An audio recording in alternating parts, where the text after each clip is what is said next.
So I think we had one day off a week where we weren't at a market.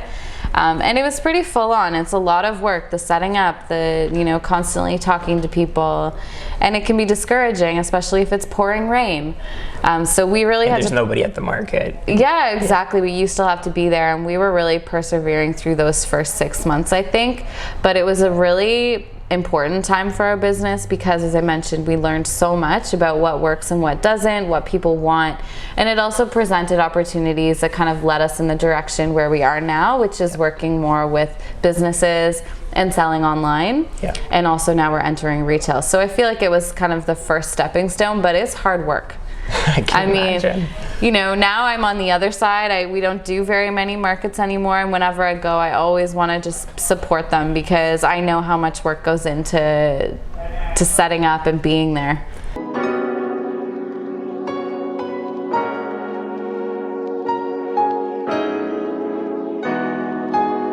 What was the transition point from doing markets to focusing on a more online approach? Well, I think the first thing was that the season ended. We started in May. We were working hard all summer.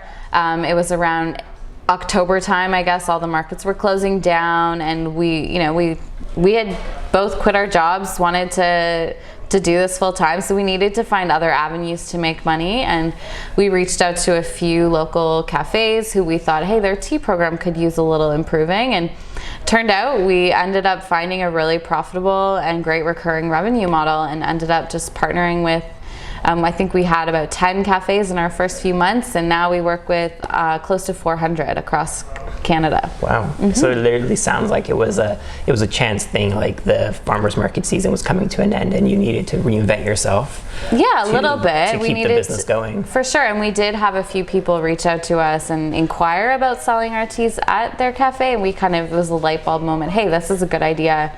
Let's follow this path and see where it will take us.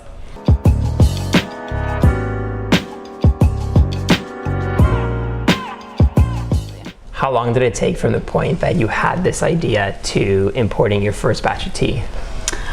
Wow, I guess that took quite a while because Dave and I both did our MBAs in Taiwan and ended up writing a business plan specifically for the tea business that we wanted to create. So I guess if you count that amount of time, it would have been probably a year and a half.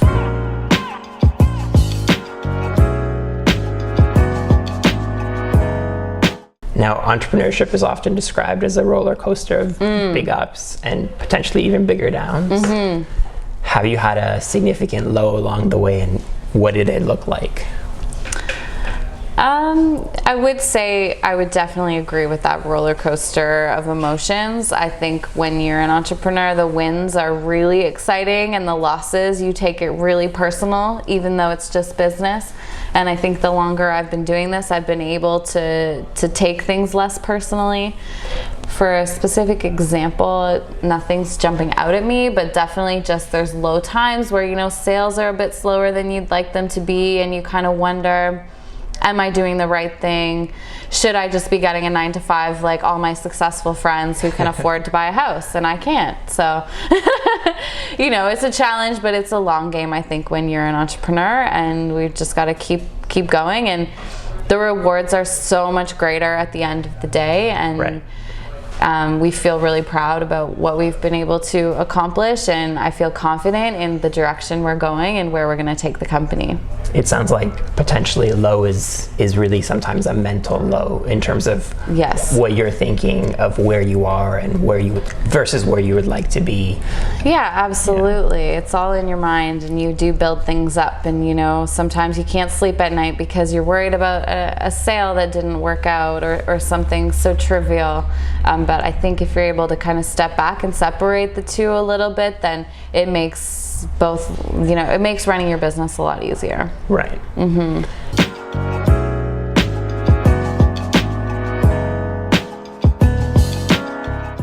So you focus on the third wave of tea. What is that, and why are you focusing on that? So you see it in a lot of specialty industries, in coffee, in wine, in craft beer, this kind of bean to bar sort of movement or farm to cup idea, and tea is kind of following a similar path, whereas the first wave started was just kind of Tetley tea bags, your black tea fannings, the stuff that you'd find in your grandma's cupboard.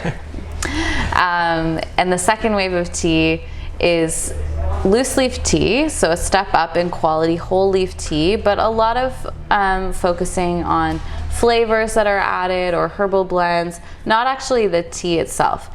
And the second wave of tea has really been pushed by some of the big players in the market, where they're focusing a lot on cute branding, cute names, kind of selling fun in a cup. Right. Whereas the third wave of tea is really about bringing tea back to its origin, thinking that it's an agricultural product, talking about things like the region it's grown in, the culture behind it, the elevation, the harvest date, trying to connect the consumer with the grower.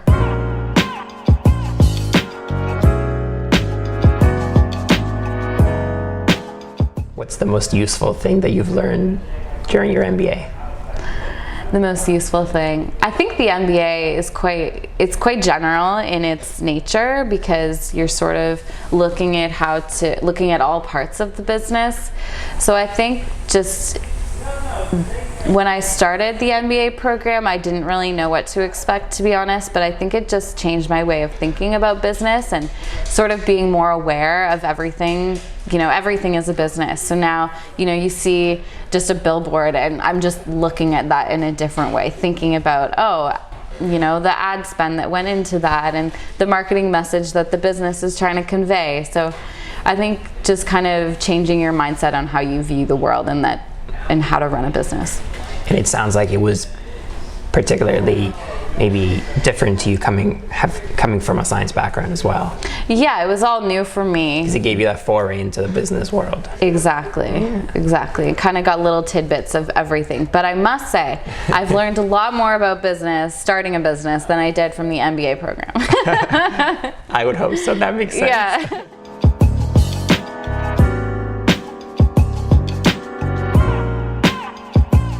Did you or your partner, Dave, initially come up with the idea? It was kind of a team effort. So Dave and I were both living in Taiwan. We lived there together for 5 years. We were drinking a lot of tea and kind of saw what was happening in the North American tea industry, with companies such as David's Tea, Teavana really exploding, but focusing a lot on sort of flavored teas with a lot of artificial flavors and colors. And we kind of saw an opportunity to bring something a little more genuine to the North American market. So I would definitely say it was a team effort, and that our initial idea of what the business would be has definitely evolved. So I wouldn't say it was him or I. We kind of talked about it and just decided, hey, let's dive in, let's do this. It was a team effort. Absolutely.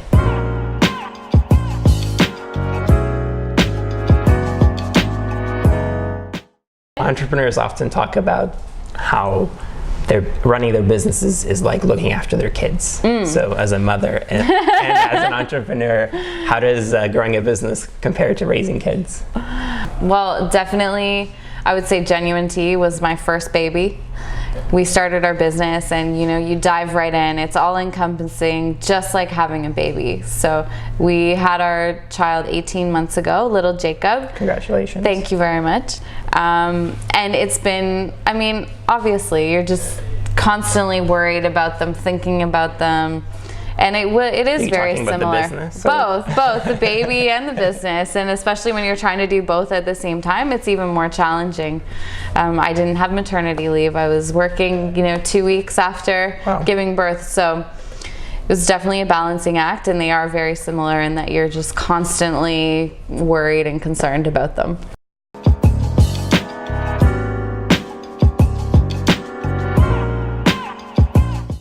Where were you born and raised? I was born and raised in Orangeville, Ontario. So a small town about an hour north of Toronto. Did you want to become an entrepreneur when you were a child?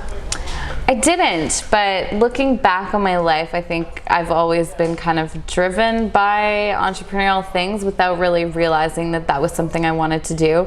I remember when I think I was 8 or 9 years old, and my best friend and I created a haunted house in our basement and invited all the kids in the neighborhood to come in, and charged, I think, a quarter to get in. And just having that little bit of money from your effort was really exciting to me.